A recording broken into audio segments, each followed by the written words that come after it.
హెబ్రీయులకు రాసినటువంటి పత్రిక అందరూ తిద్దాం. క్రొత్త నిబంధన గ్రంథములో న్యూ టెస్టిమెంట్లో ఉంటుంది. అపోస్తులుడైన పౌలయ్య గారు హెబ్రీ సంఘానికి రాసినటువంటి పత్రిక 12వ అధ్యాయం 12th చాప్టర్ 12వ అధ్యాయం చదువొచ్చిన వాళ్ళందరూ కూడా 1-2 వచనాలు చదవండి. బైబిల్ పైకెత్తి చదువొచ్చిన వారందరూ కూడా let us read to all together.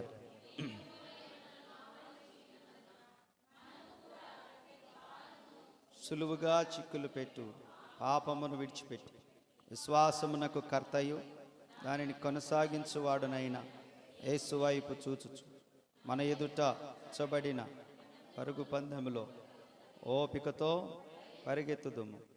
ఆయన ఎదుట ఆనందము కొరకై అవమానము నిర్లక్ష్యపెట్టి సిలువను సహించి దేవుని సింహాసనము యొక్క కుడిపార్శ్వమున ఆసీనుడై ఉన్నాడు. చాలు. మీ దగ్గర ఒకవేళ పెన్నుంటే ఇంత గొప్ప సాక్షి సమూహము మేఘము వలె ఆవరించి ఉన్నది అనేది అండర్లైన్ చేసుకోండి. ఇంత గొప్ప సాక్షి సమూహము మేఘము వలె ఆవరించి ఉన్నది. ఇక్కడ కొన్ని ప్రాముఖ్యమైన మాటలు మీకు కనబడతాయి, మనకు కనబడతాయి. ఒకటి సాక్షి సమూహము, రెండవది విశ్వాసము, మూడవది ఓపిక. 3 మాటలు కనబడతాయి.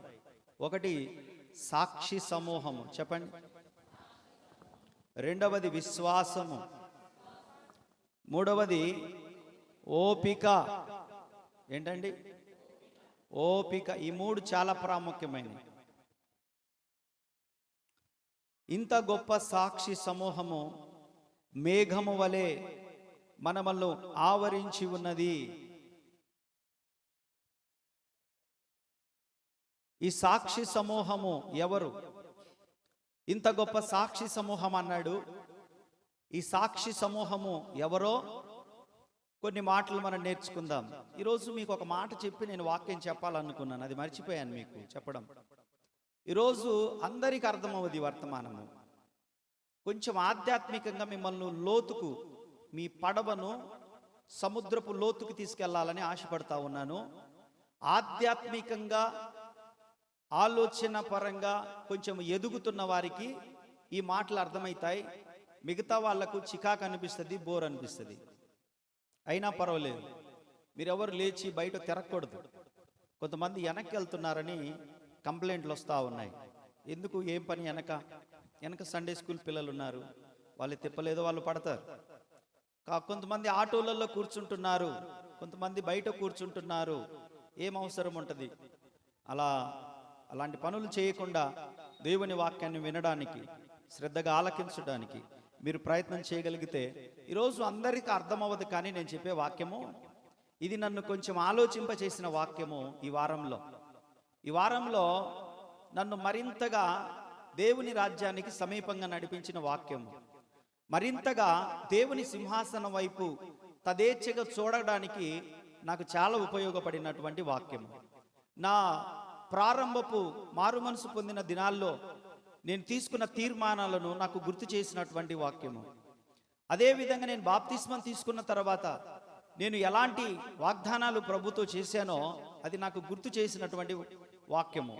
అదేవిధంగా సేవ ప్రారంభంలో సమస్తమైనటువంటి మనుషులు, రక్త సంబంధులు, స్నేహితులు, శ్రేయభిలాషులు, నా అనుకున్న వారు, నా బంధువులు అందరూ నన్ను విడిచిపెట్టి ఒక్కొక్కరుగా నన్ను చూడడానికి కూడా ఇష్టపడనటువంటి ఆ రోజులలో దేవునితో నేను పెనవేసుకొని తీసుకున్నటువంటి నిర్ణయాలు, ఆ కఠినమైన సందర్భాలలో నా హృదయం గరుకెక్కిపోయి, నా హృదయం ఎవరి వైపు చూడడానికి ఇష్టపడక కేవలం ఆకాశము తట్టు నా కన్నులెత్తి ప్రార్థించిన రోజులలో ఆ తీర్మానాలను జ్ఞాపకం చేసినటువంటి వాక్యం ఇది. కాబట్టి నా అనారోగ్య సమస్య వచ్చినప్పుడు ప్రభువుతో 45 నిమిషాలు యథేచ్ఛగా కన్నీటి ప్రార్థన చేసినటువంటి రోజున నేను ఆలోచించినటువంటి, తీసుకున్నటువంటి, ఒంటరిగా నిర్ణయాలు తీసుకున్నటువంటి పరిస్థితులను జ్ఞాపకం చేసినటువంటి వాక్యము అని చెప్పడంలో నేనెంత మాత్రం సందేహించడం లేదు. కాబట్టి ఈ వాక్యం మీ అందరికి అర్థమవుతుందని నేను మీకు మాట ఇవ్వలేను. కానీ మీలో కొంతమందినైనా ఇది పురికొల్పి దేవుని రాజ్యానికి సమీపంగా మిమ్మల్ని తీసుకెళ్తుందని మాత్రం నేను నమ్ముతున్నాను రూఢీగా. మరింతగా మీరు దేవుని రాజ్యాన్ని కట్టడానికి, మీ కుటుంబాలను, మీ ఆధ్యాత్మిక జీవితాలను కట్టుకోవడానికి ఈ వాక్యం మీలో చాలా మందికి సరిపోతుంది. మీలో కొంతమంది దీని ద్వారా ఓ ప్రత్యేకమైన తీర్మానాలు తీసుకొని ప్రత్యేకమైన మార్గంలో ప్రభుతో నడవబోతున్నారని మాత్రం నేను తప్పకుండా చెప్పగలను. దేవునికి మహిమ కలుగునగాక. ఇంత గొప్ప సాక్షి సమూహము, మన మూల వాక్యము ఇంత గొప్ప సాక్షి సమూహము. ఎవరు ఈ సాక్షి సమూహము? ఎవరు ఈ సాక్షి సమూహం అంటే, అక్కడనే 11వ అధ్యాయంలోనికి మనం రాగలిగితే, 11వ అధ్యాయంలోనికి రండి, చదవగలిగిన వాళ్ళే 11వ అధ్యాయంలోనికి వచ్చేస్తే నేను కొన్ని మాటలు మీకు గుర్తు చేస్తాను, కొంచెం లోతులోనికి వెళ్తాను. ఈరోజు నేను చాలా చాలా విలువైన విషయాలను మీకు గుర్తు చేసి, మనకంటే ముందున్న పరిశుద్ధుల యొక్క గుంపు మనకి ఏ విధమైన మాదిరి చూపించి వెళ్ళారు, అందులో నుంచి మనం ఎవరిని నేర్చుకోవాలి అనే సత్యాలను మీకు నేను ముందుంచుతాను. 11వ అధ్యాయంలో 16 మంది పరిశుద్ధులు మనకు కనపడతారు. 16 మంది పరిశుద్ధులు సాక్షి సమూహము అని ఎవరికైతే పేరు పెట్టబడిందో ఆ సాక్షి సమూహము 11వ అధ్యాయంలో, హెబ్రీయులకు రాసిన పత్రిక 11వ అధ్యాయంలో మనకు 1 నుంచి ఆ వచనాలన్నీ చదువుకుంటూ రావడానికి మనకు సాధ్యపడదు, వీలు పడదు. ఒక సుదీర్ఘమైన ప్రసంగం మార్చబడుతుంది. కానీ నేను కొన్ని ప్రాముఖ్యమైన విషయాలు మీకు అందులో నుంచి చూపిస్తూ ఉంటాను. పెన్నున్నవారు రాసుకోండి, జ్ఞాపక శక్తి ఉన్నవారు గుర్తుంచుకోండి, మనస్సు కలిగిన వారు ఆసక్తిగా ఆలకించండి. మీ కన్నులను, మీ హృదయాన్ని, మీ మనస్సును ఈ వాక్యం వైపు సిద్ధపరచుకొని మీరు నిర్లక్ష్యం చేయక వినవలసిందిగా దేవుని సంఘ కాపరిగా మీకు ప్రేమతో మనవి చేస్తున్నాను.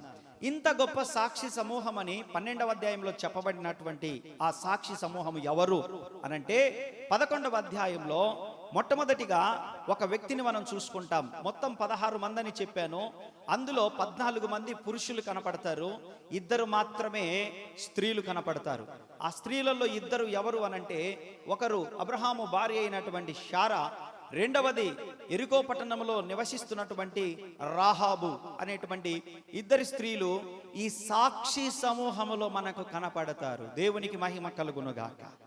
ఇంత గొప్ప సాక్షి సమూహము, ఒక సాక్షి సమూహమట మనమల్లు మేఘం వలె ఆవరించి ఉందట. అది మన కళ్ళకు కనబడడం లేదు, ఈ బాహ్యమైన నేత్రాలతో మనం చూడలేము. మీలో ఆధ్యాత్మికంగా జీవిస్తున్న వారు మాత్రము తప్పకుండా వారెవరో గుర్తించాలని నేను మీ ముందుకు తీసుకురావాలని ఆశపడుతున్నాను. అందులో మొట్టమొదటి పేరు కలిగినటువంటి వ్యక్తి ఎవరనంటే, 4వ వచనంలో మాట్లాడతాడు. 11:4 అంటాడు, విశ్వాసమును బట్టి హేబేలు కయ్యూను కంటే శ్రేష్టమైన బలి దేవునికి అర్పించిన మొట్టమొదటి వ్యక్తి హేబేలు అని రాసుకోనండి. ఈ సాక్షి సమూహంలో మొట్టమొదటి వ్యక్తి ఎవరు అనంటే హేబేలు. నేను కొంతమందిని చూపించి వారి సాక్ష్య జీవితాన్ని గురించి ఈరోజు నేను మాట్లాడతాను. మీరు అలాగే చూస్తూ ఉండడానికి ప్రయత్నం చేయండి. 2వ వ్యక్తి 5వ వచనంలోనికి మనం వస్తే, 2వ వ్యక్తి 5వ వచనంలోనికి వస్తే, విశ్వాసమును బట్టి హనోకు మరణము చూడకుండా కొనిపోబడెను. అతడు కొనిపోబడక మునుపు దేవునికి ఇష్టుడై ఉండనని సాక్ష్యము పొందెను. 2వ వ్యక్తి హనోకు అని మీరు గుర్తుంచుకోవాలి. మొదటి వ్యక్తి ఎవరు? హేబేలు. 2వ వ్యక్తి ఎవరు? హనోకు అని మీరు గుర్తుపెట్టుకోవాలి. 3వ వ్యక్తి గురించి కూడా మీ ముందుకు తీసుకొస్తాను. 7వ వచనంలో, విశ్వాసమును బట్టి నోవాహు అది వరకు చూడని సంగతులను గురించి దేవుని చేత హెచ్చరింపబడి భయభక్తులు గలవాడై తన ఇంటి వారి రక్షణ కొరకు ఒక ఓడను సిద్ధము చేసెను. రక్షణ కొరకు ఓడను సిద్ధపరిచిన నోవాహు అని మీరు రాసుకుంటే బాగుంటుంది. రక్షణ కొరకు ఓడను సిద్ధపరిచిన నోవాహు. 3వ వ్యక్తి ఎవరు అనంటే నోవాహు మనకు స్పష్టంగా కనబడుతున్నాడు. 4వ వ్యక్తి 8వ వచనంలో మనం చదువుకుందాం. 4వ వ్యక్తి 8వ వచనంలో చదువుకుందాం. అబ్రహాము పిలువబడినప్పుడు విశ్వాసమును బట్టి ఆ పిలుపునకు లోబడి తాను స్వాస్థ్యముగా పొందనయ్యున్న ప్రదేశమునకు బయలు వెళ్ళెను, మరియు ఎక్కడికి వెళ్ళవలనో అది ఎరుగక బయలు వెళ్ళెను. విశ్వాసమును బట్టి అతడును అతనితో ఆ వాగ్దానమునకు సమాన వారసులైన ఇస్సాకు యాకోబు అనువారును గుడారములో నివసించుచు అన్యుల దేశములో ఉన్నట్టుగా వాగ్దత్త దేశములో పరవాసులైరి. ఏలయనగా దేవుడు దేనికి శిల్పియు నిర్మాణకుడై ఉన్నాడో పునాదులు గల పట్టణము కొరకు అబ్రహాము ఎదురు చూచుచుండెను. 4వ వ్యక్తి అబ్రహాము అని మీరు గుర్తుపెట్టుకోనండి, రాసుకోనండి. 4వ వ్యక్తి అబ్రహాము అని మనం రాసుకోవాలి. ఇతను దేవుడు దేనికి శిల్పియు నిర్మాణకుడినై ఉన్నాడో ఆ పునాదులు గల పట్టణము కొరకు ఆయన ఎదురు చూచాడట. అయితే అతను పిలువబడినప్పుడు ఏ ఊరికి వెళ్ళాలనో చెప్పబడలేదు, ఏ ప్రాంతానికి వెళ్ళాలనో తెలియపరచబడలేదు. కానీ సమస్తమును విడిచిపెట్టుకోవాలని, తండ్రి ఇంటిని విడిచిపెట్టాలని, బంధువులను విడిచిపెట్టాలని, స్వజనాన్ని విడిచిపెట్టాలని, స్వదేశమును విడిచిపెట్టాలని, తండ్రి ఇంటి వారిని విడిచిపెట్టాలని చెప్పబడిన వాడై ఏ దేశమునకు వెళ్ళాలనో ఎరుగకనే అతను వాగ్దత్త దేశము కొరకు ప్రయాసపడ్డాడని, పిలువబడ్డాడని విశ్వాసము ద్వారా, లిసన్ కేర్ఫుల్లీ, విశ్వాసము ద్వారా అతను సాక్ష్యము పొందాడు, సాక్ష్యము సంపాదించాడు. ఈ మాట మీరు గుర్తుంచుకోవాలి. హేబేలు సాక్ష్యము సంపాదించాడు, హనోకు సాక్ష్యం సంపాదించాడు, నోవహు సాక్ష్యం సంపాదించాడు. ఇప్పుడు అబ్రహాము కూడా విశ్వాసమును బట్టి సాక్ష్యము, చెప్పండి ఈ మాట. ఎలా సాక్ష్యం పొందగలమనంటే త్రూ ఫెయిత్, విశ్వాసము ద్వారా మనము సాక్ష్యమును. ఓకే, 4వ వ్యక్తి ఎవరని తెలుసుకున్నాం మనము? అబ్రహాము. నేను వివరించుకుంటూ వస్తాను తర్వాత. ఈరోజు మరి ఇంత ఎక్కువసేపు నేనేం మాట్లాడను, కానీ కొన్ని ప్రాముఖ్యమైన విషయాలను మీ ముందుంచడానికి ప్రయత్నం చేస్తాను. లైట్లు కూడా వేయండి అయ్యా, కొంచెం చీకటిగా ఉంది వాళ్ళకు, ఆ లైట్లు కూడా వేసి పెట్టండి. అదేవిధంగా మనం అక్కడి నుంచి 11వ వచనంలోనికి వచ్చేద్దాం. సరాసరి 11వ వచనంలోనికి, 11వ అధ్యాయం 11వ వచనంలో, విశ్వాసమును బట్టి శారాయు వాగ్దానము చేసిన వాడు నమ్మదగిన వాడని ఎంచుకొనెను.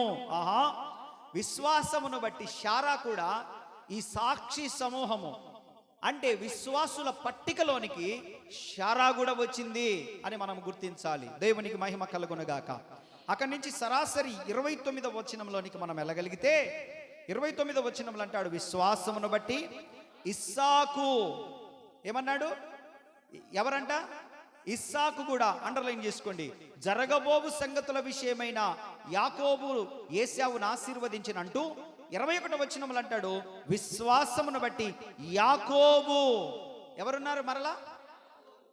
అంతకుముందు ఎవరు వచ్చారు? ఇప్పుడు ఎవరు వచ్చారు?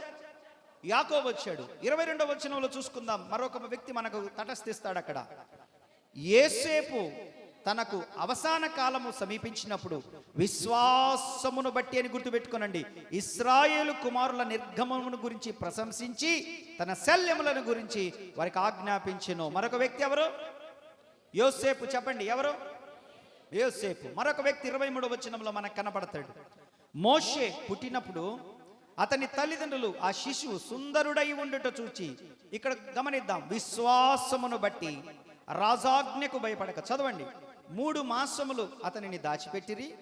మోషే పెద్దవాడైనప్పుడు విశ్వాసమును బట్టి ఐగుప్తు ధనము కంటే క్రీస్తు విషయమైన నింద గొప్ప భాగ్యమని ఎంచుకొని అల్పకాలము పాప భోగము అనుభవించుట కంటే దేవుని ప్రజలతో శ్రమ అనుభవించుట మేలని ఎంచుకొని ఫరో కుమార్తె యొక్క కుమారుడని అనిపించుకొనుటకు ఒప్పుకొనలేదు.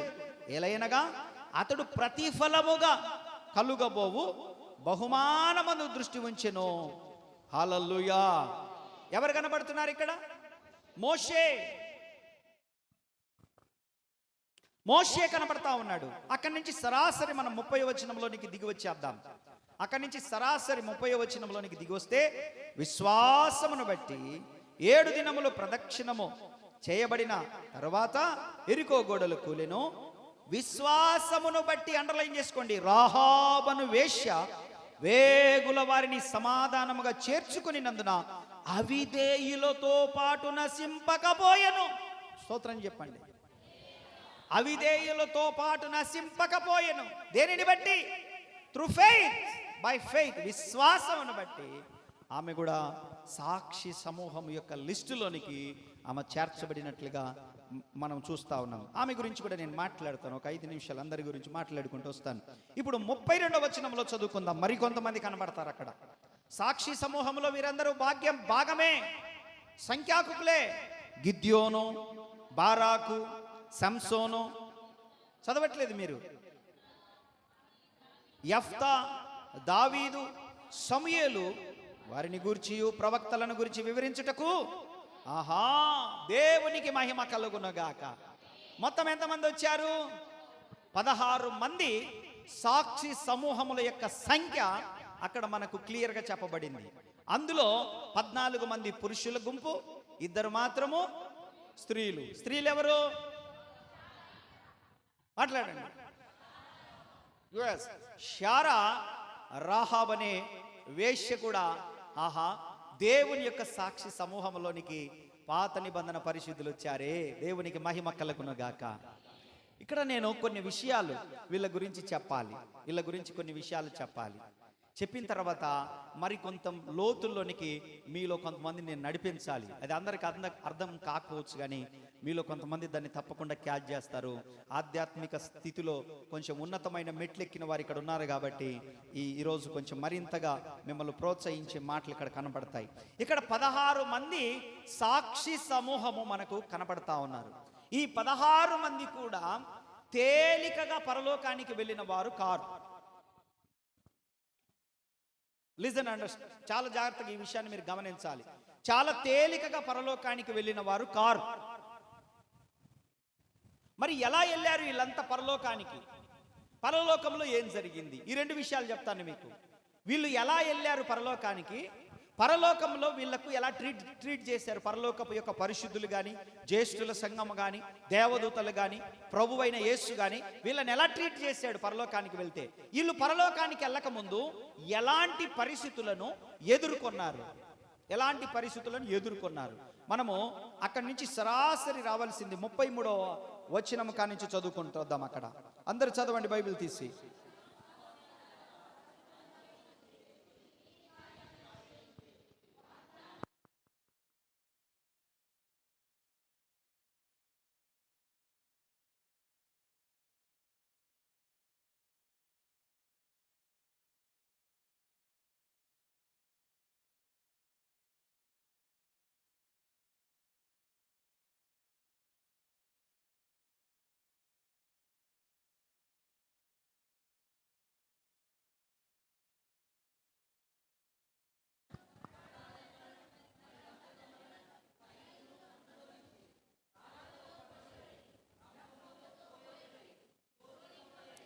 ఖడ్గముతో చంపబడిరి, చర్మములను మేక చర్మములను వేసుకొని దరిద్రులయ్యుండి శ్రమపడి హింస పొందుచు అడవులలోను కొండల మీదను గుహలలోను సొరంగములోను తిరుగులాడుచు సంచరించి అట్టి వారికి ఈ లోకము యోగ్యమైనది కాదు.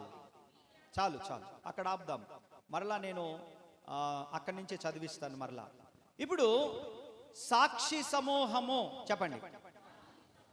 ఎవరు సాక్షి సమూహము? 16 మంది. ఓకేనా? ఇంకా ప్రవక్తలను గురించి చెప్పుటకు సమయము చాలదు అన్నాడు. అంటే పాత నిబంధన పరిశుద్ధులు అని అనుకుందాం. సాక్షి సమూహం అంటే ఎవరు?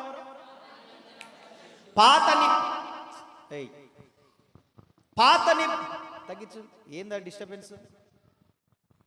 Praise the lord. పాత నిబంధన పరిశుద్ధులు. ఈ పాత నిబంధన పరిశుద్ధులు ఆలకించండి. ఈ పాత నిబంధన పరిశుద్ధులు ఎలాంటి మరణం పొందారంటే, ఒకరేమో హేబేలను చూసుకున్నాం మనం. హేబేలు కేవలం నిష్కారణంగా దేవునికి మంచి అర్పణ అర్పించినందుకు తన సొంత అన్న అతని మీద అసూయతోటి రగిలిపోయి పొలంలోనికి తీసుకుని వెళ్ళి మంచి బలి అర్పించినందువలన ప్రాణం తీశాడు. ఏంటి? ఏమన్నా పాపం చేశాడా? తప్పు చేశాడా? తిరగబడ్డాడా? ఏమి లేదు. దేవుని కొరకు ఒక శ్రేష్టమైన అర్పణ అర్పించినందుకు ఒకడు ప్రాణం పోగొట్టుకొని, మొట్టమొదటిగా భూమి మీద రక్తం చిందించబడింది. మొట్టమొదటిగా ఒక మనిషి ప్రాణము పెట్టింది దేవుని కొరకే. ఆమేన్. మొట్టమొదటి అతిసాక్షి హేబేలు. ఒక పరిశుద్ధమైన రక్తాన్ని చిందించిన వాడు హేబేలు, దేవుని కొరకు. ఆమేన్. కాబట్టి మొట్టమొదటి వాడు చనిపోయింది కూడా దేవుని నిమిత్తమే చనిపోయాడు. తన సొంత విషయంలో కానీ లేకపోతే రకరకాలైన విషయంలో కాదు. రెండో వ్యక్తి ఏమనుకున్నాం? హనోకు. దేవునితో 300 సంవత్సరాలు నడిచిన వాడు హనోకు. ఎన్ని సంవత్సరాలు? ఈ రోజులలో ఇది సాధ్యమేనా? 300 సంవత్సరాలు నడిచిన వాడు. కరెక్ట్గా మనం 6 రోజులు నడవలేం దేవునితో, ఆదివారం మాత్రమే నడుస్తాం మధ్యాహ్నం వరకు. కానీ 300 సంవత్సరాలు ఎలా సాధ్యమైందయ్యా నీకు? ఎలా సాధ్యమైందయ్యా నీకు? ఎన్ని సంవత్సరాలు నడిచాడు హనోకు? 300 సంవత్సరాలు దేవునితో నడిచిన పిదప దేవుడు అతన్ని తీసుకొని పోయెను. ఆమేన్. ఇంకొక వ్యక్తిని చూద్దాం. ఎవరు? నోవాహు. నోవాహు 120 సంవత్సరాలు సువార్త చెప్పాడు. ఎన్ని సంవత్సరాలు? ఒక్క ఆత్మ కూడా రక్షించవలేదు. పరిచర్య కాలమేమో 120 సంవత్సరాలు, ప్రతిఫలమేమో ఒక్క ఆత్మ కూడా, ఒక సంఘాన్ని కట్టినవాడు కాదు, ఒక ఆత్మ రక్షించబడింది కాదు, ఒక్కడు కూడా సరిగా ఆయన మాటలు విన్నవాడు కాదు. చివరికి ఆయనను వెర్రివాణిగా చూసిన వారే కనబడ్డారు. అయితే ఎవ్వరు రక్షించబడకపోయినా తన కుటుంబాన్ని రక్షించుకొని తన ప్రాణాన్ని దేవుని కొరకు మారిపోయి సాక్ష్యము సంపాదించుకున్న లిస్టులో నోవాహు కూడా కనపడతాడు. హల్లెలూయా, హల్లెలూయా. సాక్ష్యము సంపాదించుకున్నవాడు ఎవరు?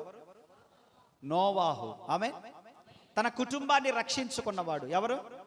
నోవాహు. కుటుంబ రక్షణ కొరకు దేవుని మాటను విశ్వసించిన వాడు ఎవరు?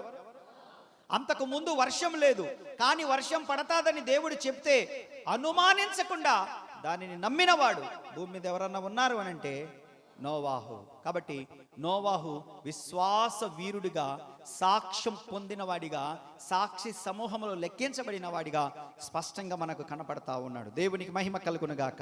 4వ వ్యక్తి అబ్రహాము దగ్గరికి వస్తే, అబ్రహాము ఒక సూర్య వంశ కుటుంబంలో పుట్టి సూర్య నమస్కారము చేసేటువంటి ఒక విగ్రహారాధన, రాజుల వంశంలో ఒక విగ్రహారాధన, భయంకరమైన ఒక విగ్రహారాధన కుటుంబంలో పుట్టినవాడు అబ్రహాము.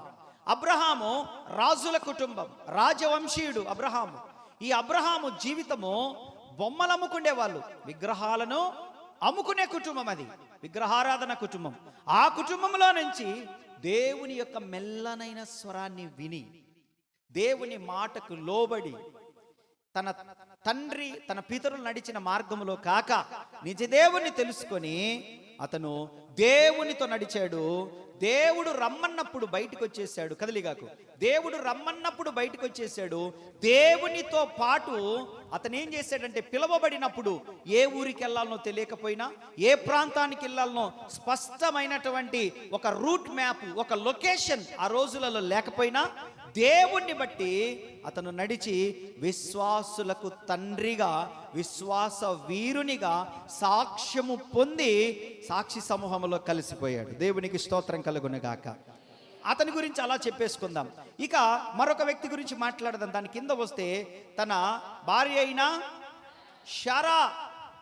శారా దగ్గరికి దేవుడు వచ్చి, శారా వచ్చే ఈ ఏటకి నీ కౌగిట ఒక కుమారుడు ఉంటాడు అంటే, నా కౌగిటనా?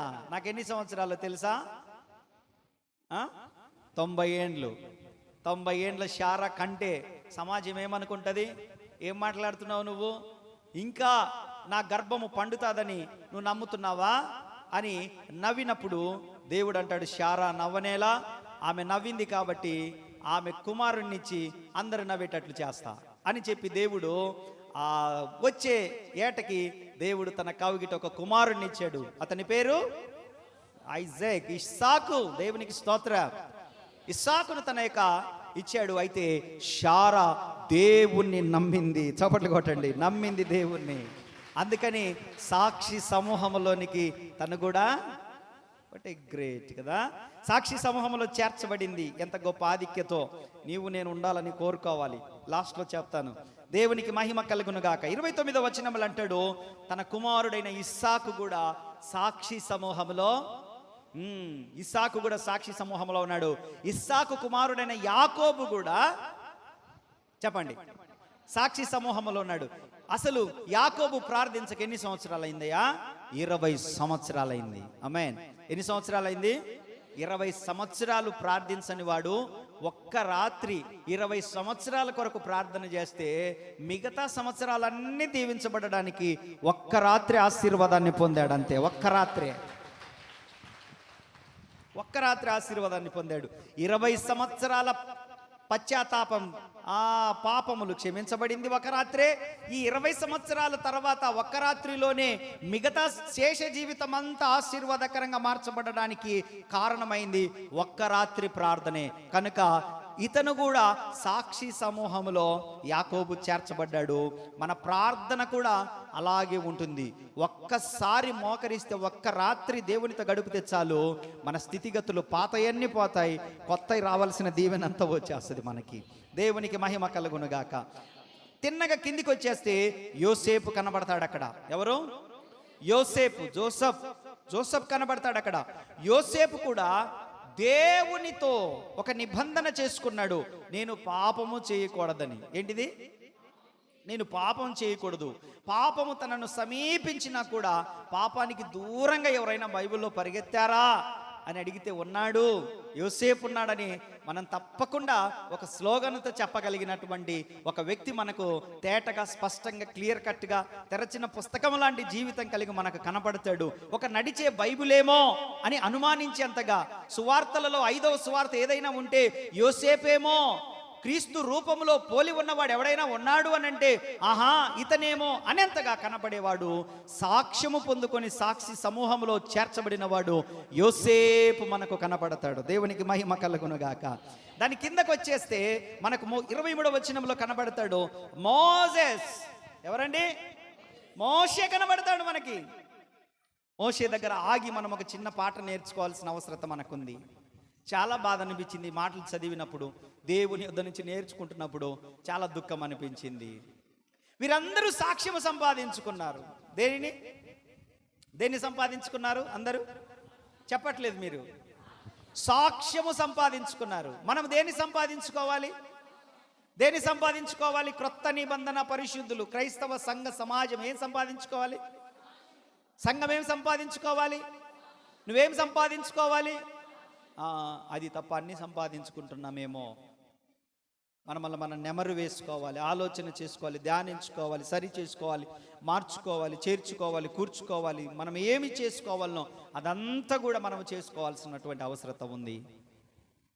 మోషే దగ్గర ఒక పాయింట్ని నేర్చుకున్నాను. ఏంటి ఆ పాయింట్ అని అంటే, చదువుదాం. ఆ మాట భలే ఉంటుంది. ఆ మాట, మోషే పెద్దవాడైనప్పుడు 24వ వచనంలో, విశ్వాసమును బట్టి ఐగుప్తు ధనము కంటే క్రీస్తు విషయమైన ఐగుప్తు ధనమును ఎలా ఎంచుకున్నాడంటే పెంటతో సమానంగా ఎంచుకున్నాడు. చెప్పండి, ఎలా ఎంచుకున్నాడు? పౌలు గారు కూడా తనకు కలిగినంత ఎలా ఎంచుకుంటున్నాడు? మోషే దగ్గర మనం నేర్చుకోవాల్సింది ఒకటి ఉంది. ఈరోజు మీలో చాలా మందికి అర్థం అవ్వదు ఇది. ఈరోజు సరిగా లేదు వాక్యము, అన్న ఏందేందో చెప్పేశాడు అన్నట్లుగానే ఉంటది. అవును, దీపాలు వెలిగించుకుంటున్న వారికి అర్థమవుతుంది ఈ వాక్యం. ఆత్మలో మండుచున్న వారికి అర్థమవుతుంది ఈ వాక్యం. బుద్ధిగల కన్యకలకు అర్థమవుతుంది ఈ వాక్యం. ఇది అందరికీ అర్థమయ్యేది కాదు. అందుకే నేను ప్రారంభంలో మీకు ముందుగానే చెప్పేశాను. ఇక్కడ ఒక మాట నేర్చుకోవాల్సింది, నేను నేర్చుకున్నది ఏంటనంటే, మోషే పెద్దవాడైనప్పుడు విశ్వాసమును బట్టి ఐగుప్తు ధనము కంటే, రెండవది రాజరికము కంటే, ఒకటి ఐగుప్తు ధనము, రెండవది మరికొద్ది రోజులలో రాజవ్వబోతున్నాడు కదా ఐగుప్తు దేశానికి. ఆ రాజరికము కంటే ఏ విడిచిపెట్టుకున్నాడంటే ధనమును విడిచిపెట్టుకున్నాడు. రెండవది రాజరికాన్ని, సుఖభోగాలను విడిచిపెట్టుకున్నాడు. ఏమి సంపాదించుకున్నాడు ఇవన్నీ విడిచిపెట్టుకొని? ఏం సంపాదించుకున్నాడు? అది మీ దగ్గర నుంచి అదే ఎక్స్పెక్ట్ చేస్తున్నాను నేను. ఏం సంపాదించుకున్నాడు?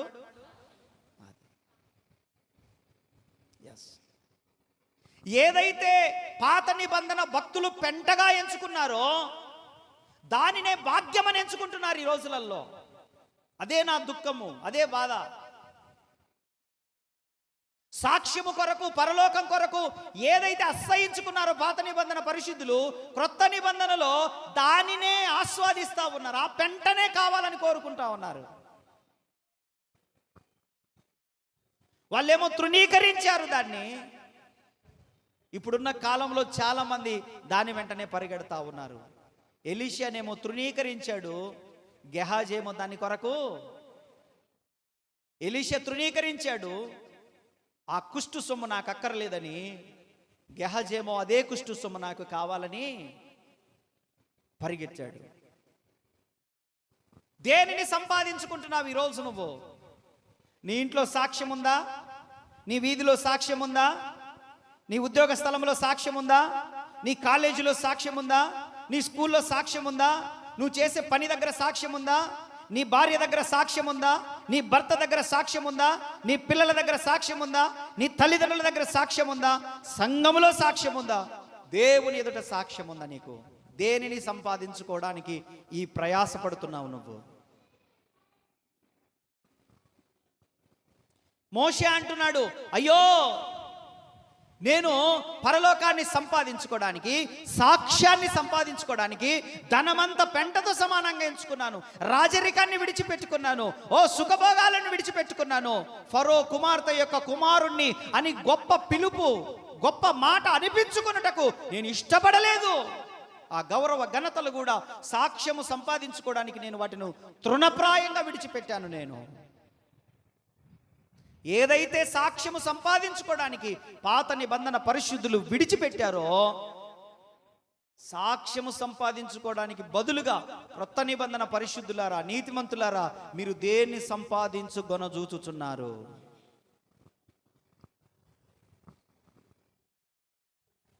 ఎవరున్నారు పరలోకంలో? సాక్ష్యం పొందిన వారు ఉన్నారు. ధనవంతులున్నారా? లేరు. పేదలున్నారా? లేరు. మారు మనసు లేని వాళ్ళు ఉన్నారా? లేరు. గొప్ప గొప్ప ఐశ్వర్యవంతులు ఉన్నారా? లేరు. పూరి గుడిసెలో ఉన్న వాళ్ళు ఉన్నారా? లేరు. గోనె పట్టు మీద పండుకున్నవాడు ఉన్నాడా? లేడు. పరుపు మీద పండుకున్నవాడు ఉన్నాడా? పరలోకంలో లేడు. ఎవడు ఉన్నాడయ్యా పరలోకంలో అంటే సాక్ష్యము సంపాదించుకున్నవాడు ఉన్నాడు పరలోకంలో. పరిశుద్ధ జీవితం కలిగిన వాడు ఉన్నాడు పరలోకంలో. ఈ లోకమును పెంటతో సమానంగా ఎంచుకొని దేవుని కొరకు విశ్వాసము ద్వారా నీతిమంతులుగా ఎంచబడిన వారు ఉన్నారు పరలోకములో. నువ్వు దేన్ని సంపాదించుకొని చూచుచున్నావు? మోషే మనకేం నేర్పిస్తున్నాడంటే, డబ్బు అనేది కేవలము అవసరతలు తీర్చేదే. దాన్ని ఎంతవరకు ఉంచాలో అంతవరకు ఉంచండి. గౌరవ ఘనతల వలన దేవునికి దూరం అయిపోతామేమో, చాలా జాగ్రత్తగా ఉండండి. మూడవది, సుఖభోగాల వెంబడి పరిగెత్తకండి. మీ శరీరాన్ని మీరు అదుపులో పెట్టుకోండి, కంట్రోల్ చేసుకోండి. ఇంకొక గొప్ప మాట చెప్తా ఉన్నాడు, తగ్గించుకొనండి, తగ్గించుకొనండి, తగ్గించుకొనండి, తగ్గించుకొనండి, తగ్గించుకొనండి, తగ్గించుకొనండి, తగ్గించుకొనండి. నా వైపు చూస్తే మీకు ఒక మాట చెప్తాను నేను. మనం ఎంత తగ్గింపులోనికి వెళ్ళిపోతూ ఉంటుంటామో అక్కడ ప్రభువును మనం కలుసుకుంటాం. మనము ఎంతగా హెచ్చించుకుంటూ ఉంటుంటామో సాతానును కలుసుకుంటాం. అక్కడ మనము తగ్గించుకునే కొద్ది ఎవరిని కలుసుకుంటాం? హెచ్చించుకునే కొద్ది ఎవరిని కలుసుకుంటాం? సాతాను అనుకున్నాడు, నేను ఆ పరిశుద్ధ సింహాసనము కంటే హెచ్చుగా నేను వెళ్ళాలని సాతాను గాడు అనుకున్నాడు, లూసిఫర్ గాడు. హెచ్చించుకునే వాళ్ళందరూ ఎవరిని కలుసుకుంటారు? తగ్గించుకునే వాళ్ళందరిని ఎవరిని కలుసుకుంటారు? మనము తగ్గించుకోవడం ద్వారా సరైన పొందాల్సిన గౌరవం మనం పొందలేకపోవచ్చు. మనకు రావాల్సిన విలువ మనకు ప్రజలు ఇవ్వకపోవచ్చు. మనము తగ్గించుకోవడం ద్వారా సరైనటువంటి పీఠముల మీద మనల్ని కూర్చుండబెట్టకపోవచ్చు. మనం తగ్గించుకోవడం ద్వారా మనల్ని ప్రజలు గుర్తించకపోవచ్చు. కానీ మనము తగ్గించుకోవడం ద్వారా సాక్ష్యం పొందుకుంటాము. తగ్గించుకోవడం ద్వారా విశ్వాస జాబితాలోనికి చేర్చబడతాము. తగ్గించుకోవడం ద్వారా యేసుక్రీస్తును కలుసుకుంటాము మనము.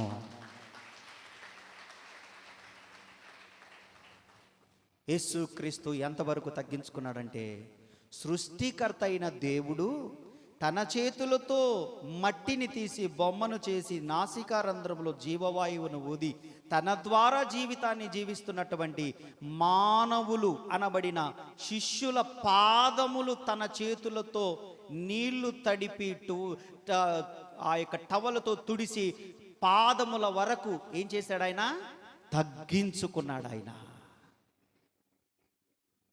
మనకు మాదిరి యేసు ప్రభువే. ఆమేన్. కాబట్టి మనం తగ్గించుకుంటే ఏమైనా తప్ప? ఒక మాట పడితే తప్ప? ఒక నింద భరిస్తే తప్ప? ఒక అవమానాన్ని ఎదుర్కొంటే తప్ప? కీడుకు ప్రతి కీడు చేయడానికి బైబిల్ అనుమతించిందా? తిట్టుకు ప్రతి తిట్టు అనుమతించిందా? దూషణకు ప్రతి దూషణ అనుమతించిందా? బైబిల్లో ఏవి మనకు సలహాలు లేవు. బైబిల్ అసలు ఎవ్వరికి సలహాలు ఇవ్వట్లేదు. బైబిల్ మొత్తం శాసనాలు ఉన్నాయి. బైబిల్ ఎవ్వరిని రిక్వెస్ట్ చేసుకోవట్లేదు, బ్రతిమలాడుకోవట్లేదు. ఆజ్ఞలు జారీ చేసింది బైబిల్. మనం ఎలా బ్రతకాలనో సలహాలు ఇవ్వలేదు మనకు. ఎలా బ్రతకాలనో శాసనాలను చూపించింది. ఎలా బ్రతకాలనో మనల్ని బ్రతిమలాడుకోవట్లేదు. ఎలా బ్రతకాలనో ఆజ్ఞాపించింది. కమాండ్మెంట్స్ చూపించింది, 10 కమాండ్మెంట్స్. కాబట్టి మోషే జీవితంలో మనం ఏమి గమనిస్తున్నామనంటే, సాక్షి సమూహంలో చేర్చబడిన మోషే మనకేం నేర్పిస్తున్నాడనంటే, ధనమును నమ్ముకొని మోసపోగాకండి, మీరు సుఖభోగాలను నమ్ముకొని పాడైపోగాకండి, మీరు గౌరవ ఘనతలు ఆశించి మీరు పతనమైపోగాకండి. మీ శరీరాన్ని మీరు స్వాధీనపరచుకోగలిగితే మీ ఆత్మ ఒక రోజున సాక్షి సమూహంలో చేర్చబడుతుంది.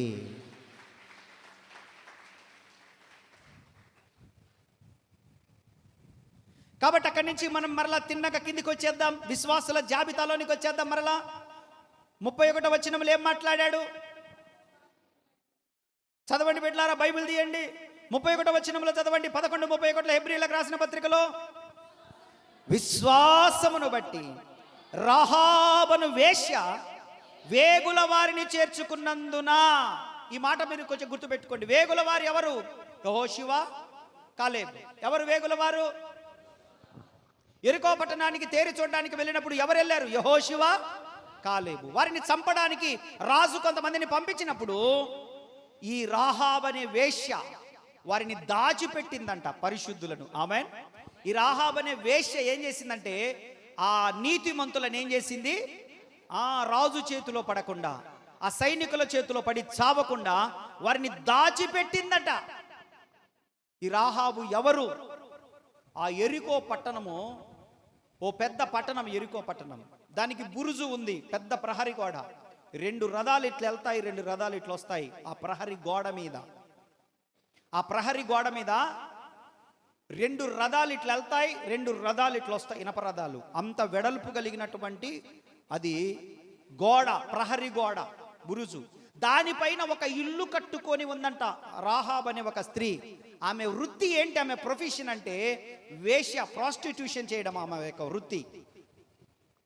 ఒక వేశ్య ఆ ప్రాంతంలో ఉన్న పురుషులను ఆకర్షించి తన శరీరాన్ని నమ్ముకొని డబ్బు సంపాదించుకునే పని రాహాబుది.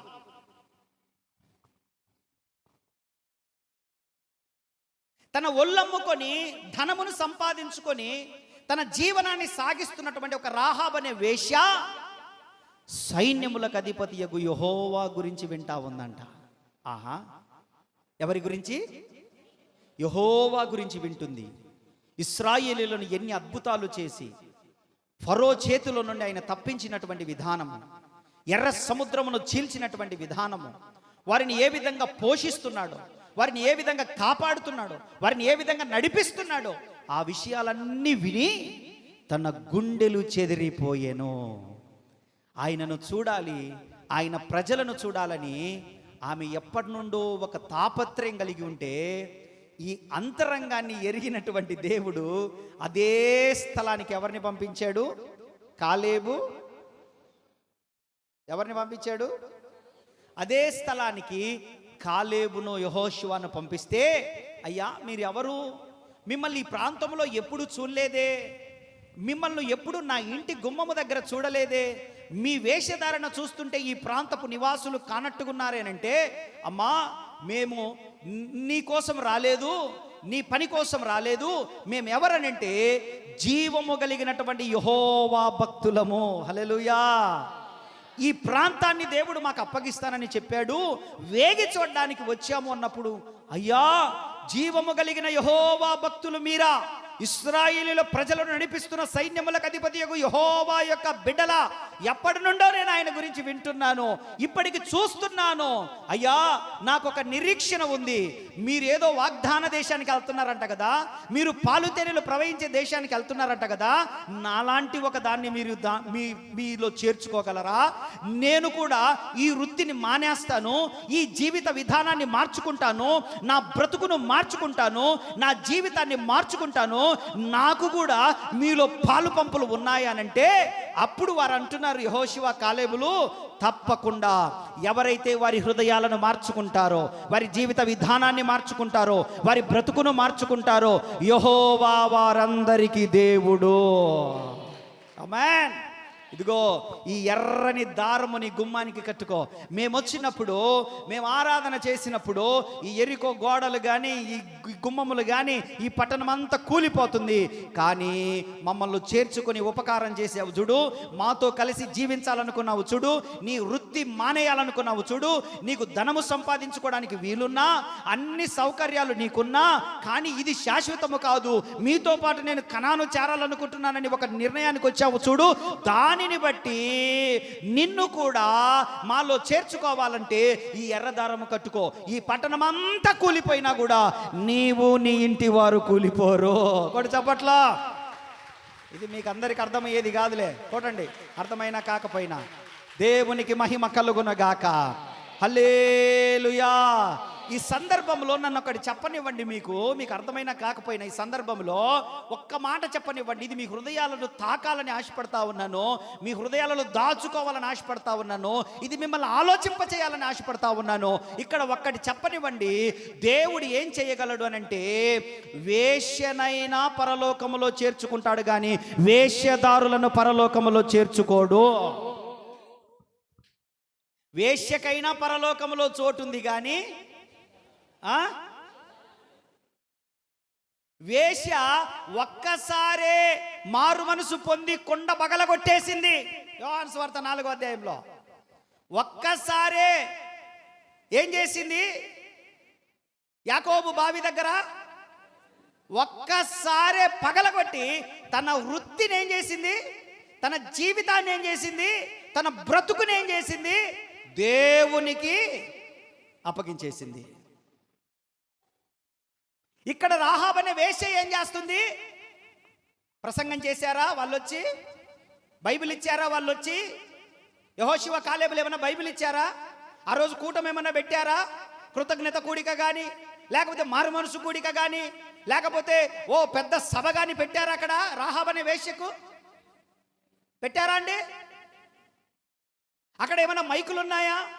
అక్కడ బోధకులు ఉన్నారా? అక్కడ స్థానికులు వచ్చి కూడుకున్నారా?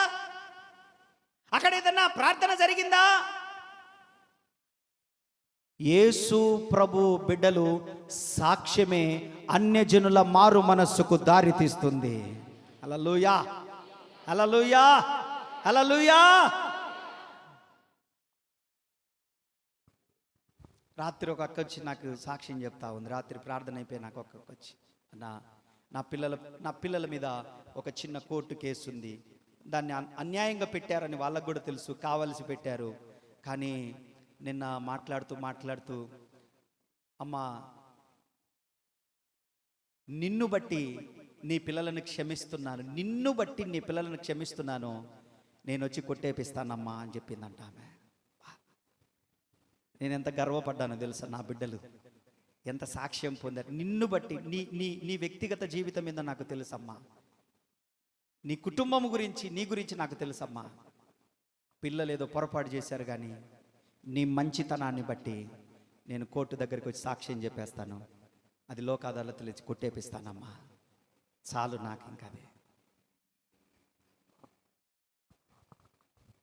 ఒక తండ్రిగా, ఆత్మీయ తండ్రిగా నా పిల్లలకి ఇంత మంచి సాక్ష్యమే కదా నేను కోరుకుంటున్నాను. యెహోషువ కాలేబులను బట్టి రాహాబ్ అనే వేశ్య మారు మనసు పొందింది. చప్పట్లు కొట్టండి. రాహాబ్ అనే వేశ్య మారు మనసు పొందింది. వేశ్య మారు మనసు పొంది మరలా యెహోషువ కాలేబులు వెళ్ళిపోయిన తర్వాత మరలా తన శరీరాన్ని ఒళ్ళు నమ్ముకోవడానికి ఆమె ఇష్టపడలేదు, దేవుని వైపే చూసింది. అందుకే నేను అంటున్నాను, వేశ్యనైనా పరలోకంలో చేరుతుందేమో కానీ వేశ్యదారులు మాత్రము, మీకు అర్థమైంటుంది ఈ మాట, నటించేవారు మాత్రం పరలోకానికి ఎప్పటికీ నెవర్. అందుకు సాక్షి సమూహంలో చేర్చబడింది బిడ్డ. హల్లెలూయా, హల్లెలూయా. ఏం సంపాదించుకుందండి? ఏం సంపాదించుకుందండి? వెనకున్నవారు ఏం సంపాదించుకుంది సార్? సాక్ష్యం సంపాదించుకుందండి. ఇది సాక్షి సమూహం కాదా? కమాన్, ముందుకు వచ్చేద్దాం దాని కిందికి. 32వ వచనం చదవండి. గిద్యోను పరాక్రమము కలిగిన బలాఢ్యుడా. అయ్యా, నాలంత పరాక్రమం ఉందా? ఎస్, నువ్వు పరాక్రమము కలిగిన వాడివి, నువ్వు ఒక సైన్యాన్ని నడిపించగలిగిన యోధుడివి, ఒక యుద్ధాన్ని చేయగలిగిన సామర్థ్యం నీలో దాచిపెట్టబడి ఉందంటే ఆ మాటకు నమ్మినందువలన, ఎలా అంటే విశ్వాసము ద్వారా. చెప్పండి, చెప్పాలి, మాట్లాడండి, మూగోళ్ళు మాట్లాడండి. యేసు నామములో నోరులు తెరవబడును కాక. ఇప్పుడు మాట్లాడతారు చూడు, మూగోళ్ళు నోరు వచ్చేస్తుంది ఇప్పుడు. విశ్వాసము ద్వారా అనండి. చూడు, చిన్న ప్రార్థన చేస్తే మూగోళ్ళు మాట్లాడేసేస్తుండ్రు. ఇప్పుడు పురుషులు కూడా మూగోళ్ళు ఉన్నారు. ఎవరెవరు మూగోళ్ళు ఉన్నారో వాళ్ళ కొరకు ప్రార్థన ఇప్పుడే. యేసు నామములో మూగోళ్ళు మాట్లాడుదురు గాక. విశ్వాసం అనండి. అదిగో చూడు, అంతే. చిన్న ప్రార్థన చేస్తే వెంటనే స్వస్థత ఆన్ ద స్పాట్. వెనక కుర్చీలలో సంతోషంగా కూర్చొని కాళ్ళు పారజాపుకొని ఎంజాయ్ చేస్తూ, వాక్యం వినకుండా ఎంజాయ్ చేస్తున్న వారలారా, సిగ్గులేదు? స్తోత్రం చెప్పండి, అందరు చెప్పండి, మూలకు కూర్చున్నారు, చెప్పండి హల్లెలూయా, హల్లెలూయా. ఏం చెప్పాను? విశ్వాసము ద్వారా. చెప్పండి. ఇది చూడు, చిన్న ప్రార్థన చేయగానే అందరి మూగోళ్ళందరూ మాట్లాడుతున్నారు. మన పరిచర్య అటు పరిచర్య మంది, మూగోళ్ళు మాట్లాడే పరిచర్య. ఏ పరిచర్య? మాట్లాడినరా లేదా? ఇందాక మాట్లాడినరా? ఇందాక మాటలు రా వాళ్ళకి. ఇప్పుడే ప్రార్థన చేయగానే అందరికీ చెప్పండి ఈ విషయం. మా చర్చిలో ఈరోజు చాలా మంది మూగోళ్ళు మాట్లాడినరు. దేవునికి మహిమ కలుగునుగాక. ఆమేన్. కుర్చీలలో ఉన్న వాళ్ళు కూడా మాట్లాడినరు. మా సంఘంలో మాట్లాడరు అసలు వాళ్ళు. ఈరోజు ప్రభు మాట్లాడిచ్చిండు. వాళ్ళు నాలుకలు కట్టబడ్డాయి, ఈరోజు తెరవబడ్డాయి. ఆమేన్. గోడ కానుకున్న హల్లెలూయా. గిద్యోను, ఆ తర్వాత బారాకు, ఆ తర్వాత సంసోను. ఎవరు? సంసోను గురించి ఒక మాట చెప్పనివ్వండి. సంసోను అందరికీ తెలుసు కదా, సంసోను చరిత్ర. భలే భలే వీరుడని. సంసోను గురించి తెలియని వాళ్ళు ఎవరు ఉన్నారు? సంసోను గురించి అందరికీ తెలుసు. 300 నక్కలను పట్టుకున్నాడని. ఏంటి?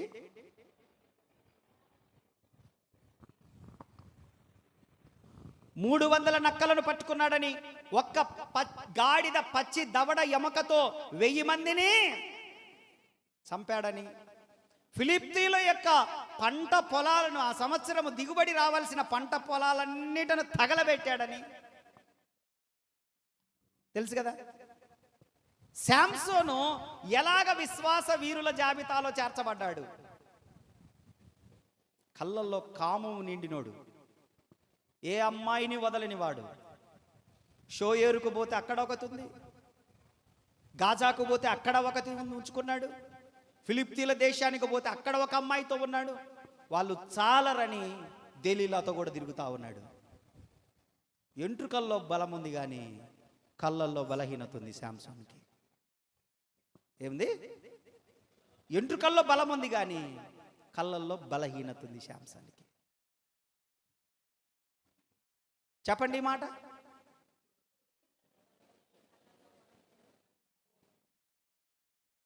చెప్పండి మాట.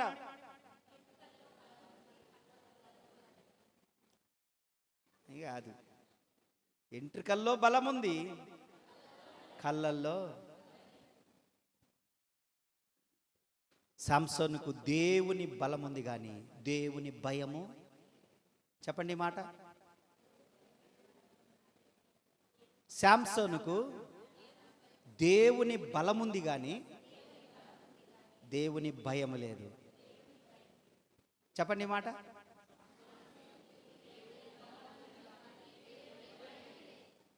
పురుషులు చెప్పండి.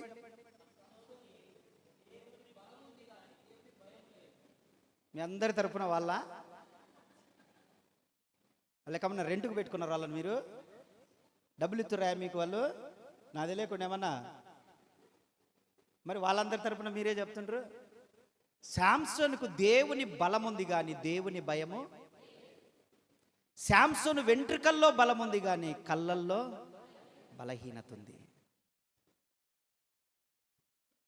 ఆత్మ బలం ఉంది కానీ శరీర విషయంలో బలహీనుడు శాంసన్. ఫిలిప్తీలు తీసుకొని వెళ్ళారు గుండు కొట్టించి. గానుగ చాటున గానుగను అవన్నీ దుల్ల కొడతా ఉన్నాడు. లోపలికి తీసుకొని వెళ్ళారు. గుండులో నుంచి, వినండి, గుండులో నుంచి తలలో నుంచి ఇంత వెంట్రుకలు వచ్చాయంట. ఎంత? చేయి చూపించండి. ఇంత ఇంత అనండి. కదలండి కొంచెం. నిద్రపోతారేమని భయం, అంతే. నిద్రపోతారేమని. చేతులు లేవా కాశమ్మ తల్లి? ఏం కింద కొడుతున్నావు? వెనక పురుషులు మీరు ఎగ్జామ్షనా ఏమన్నా? ఏం లేదు. ఎంత? ఏంటిది ఇది? గుండులో నుంచి ఎంట్రుకలు వచ్చినాయి. ఎవరికి?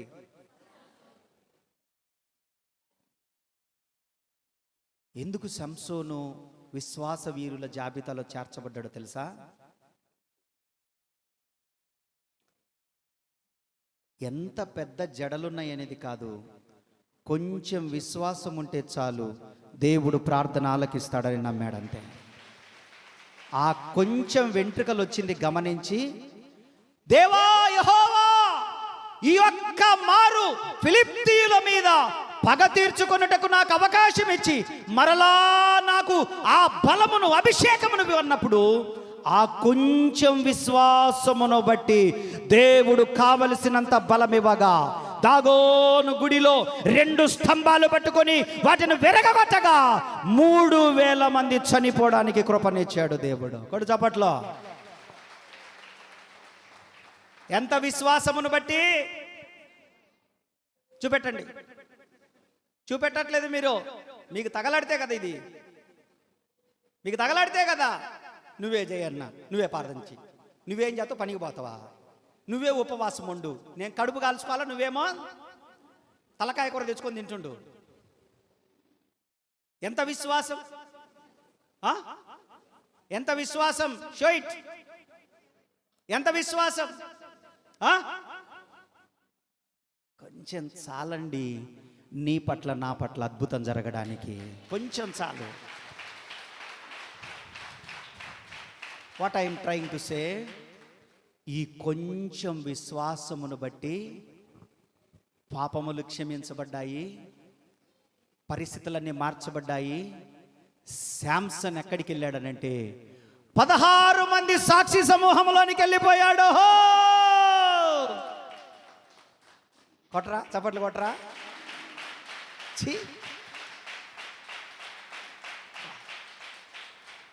దేన్ని బట్టి? చూపించట్లేదు మీరు.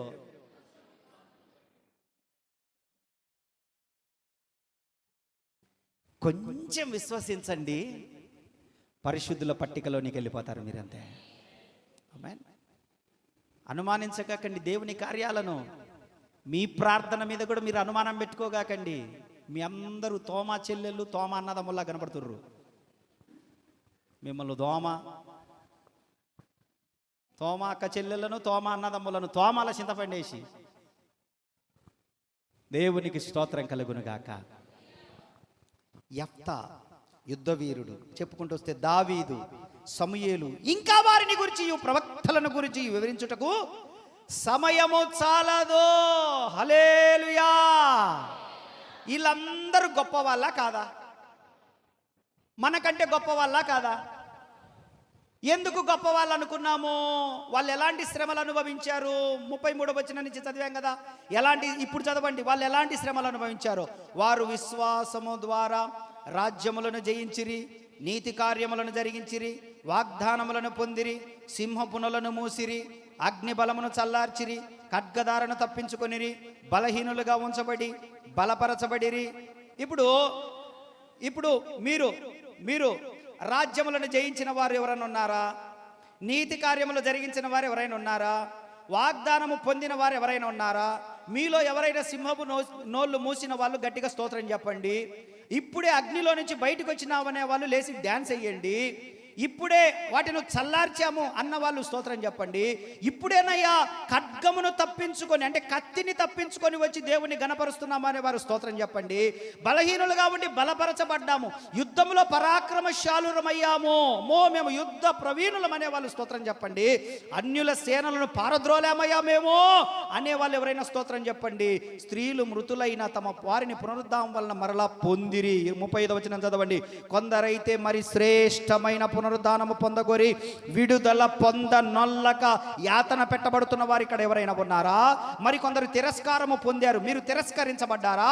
కొంతమంది కొరడా దెబ్బలను అనుభవించారు, మీలో ఎవరైనా దేవుని కొరకు కొరడా దెబ్బలు అనుభవించారా? మరి కొందరు బంధకములు ఖైదీను అనుభవించారు. మనలో ఎవరైనా బంధకాల్లోనికి దేవుని కొరకు జైల్లో వేయబడ్డామా? కొరడాలతో కొట్టబడ్డామా? ఇంకొకటి 37వ వచనం, రాళ్లతో మీరు ఎవరైనా దేవుని కొరకు కొట్టబడ్డారా? మీరు ఎవరైనా రంపములతో కోయబడ్డారా? శోధించబడ్డారా? ఖడ్గముతో మీలో ఎవరైనా దేవుని సువార్త చెబుతూ చనిపోయిన వాళ్ళు మీలో ఎవరైనా మీ కుటుంబాలు ఉన్నాయా? గొర్రె చర్మములను మేక చర్మములను వేసుకున్న వారు మీలో ఎవరైనా ఉన్నారా? దరిద్రులయ్యుండి శ్రమ పొంది హింస పొందుతున్నారా? అడవులను కొండల మీదను గుహలను సంగనము తిరుగులాడుచు సంచరిస్తున్నారా? మీరు ఎవరైనా కుటుంబాలను విడిచిపెట్టుకొని, అట్టి వారికి లోకం యోగ్యమైనది కాదు. కానీ ఇవన్నీ ఏవి కూడా మనము అనుభవించలేదు. కానీ పాత నిబంధన పరిశుద్ధులు ఇవన్నీ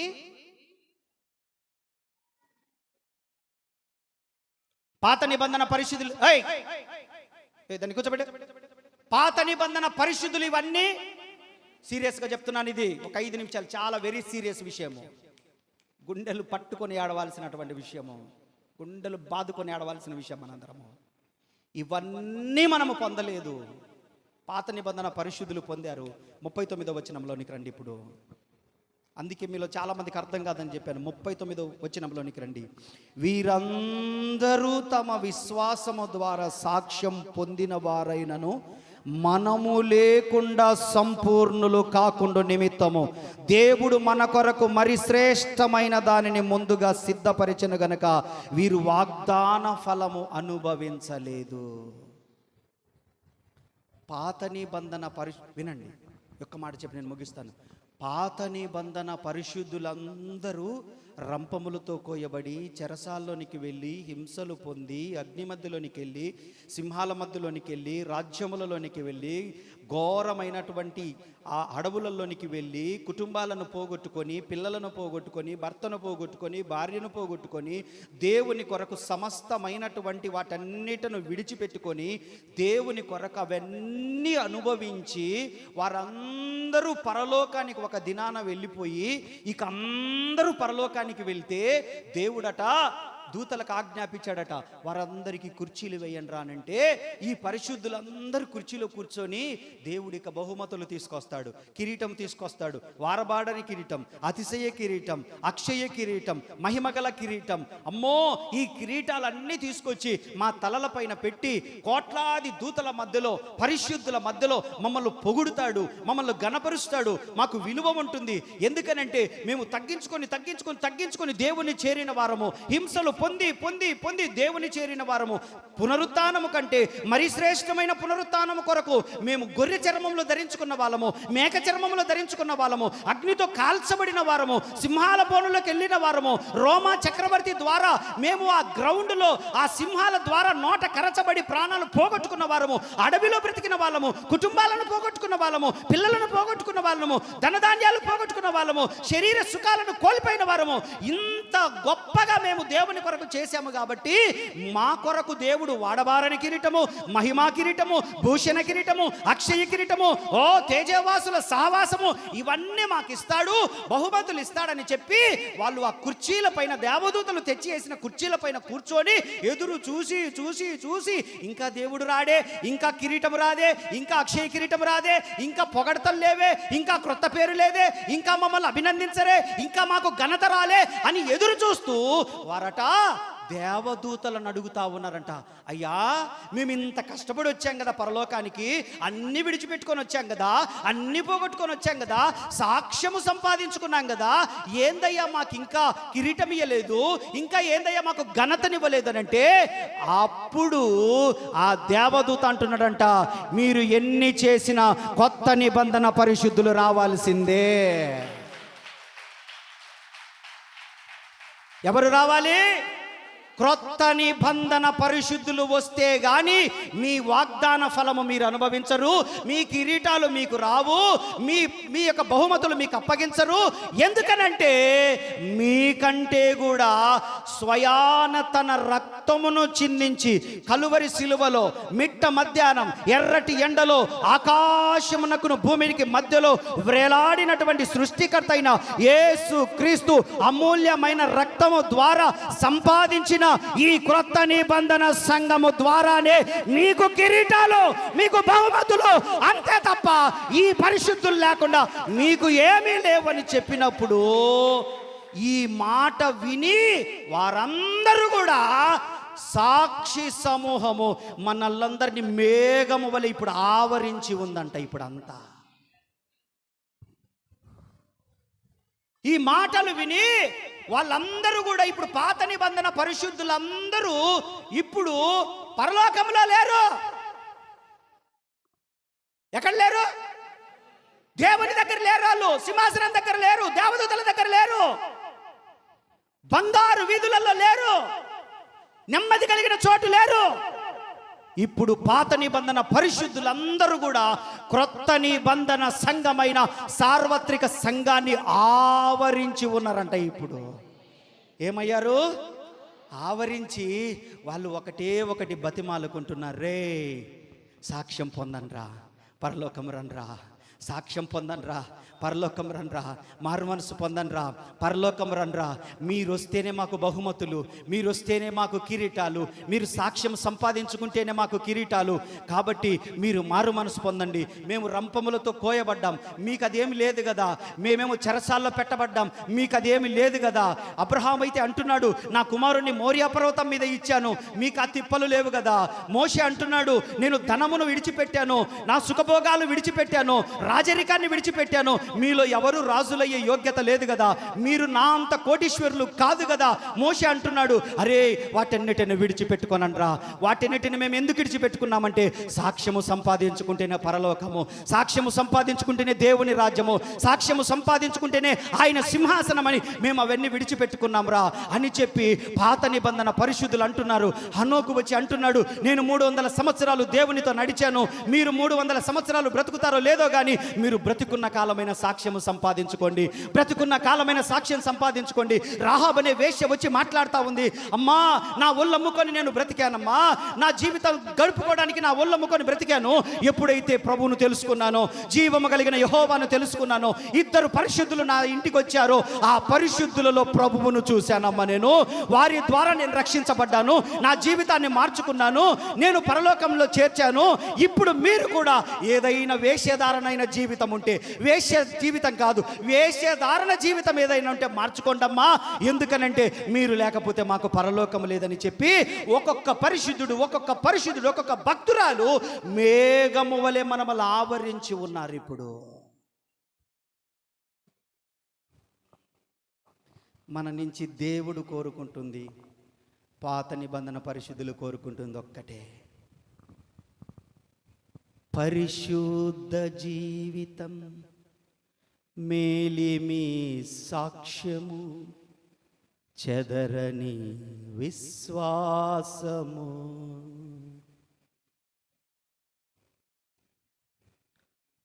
పన్నెండవ అధ్యాయంలో అన్నాడు, చదవద్దులే, ఈ పరుగు పందెములో విశ్వాసము గలవారై ఓపికతో పరిగెత్తండి. సాతాను మిమ్మల్ని సులువుగా చిక్కులు పెట్టి పాపాలలో పడేయాలనుకుంటాడు. ఒక దారమే చిక్కుబడితే మనం తీసుకోలేమే.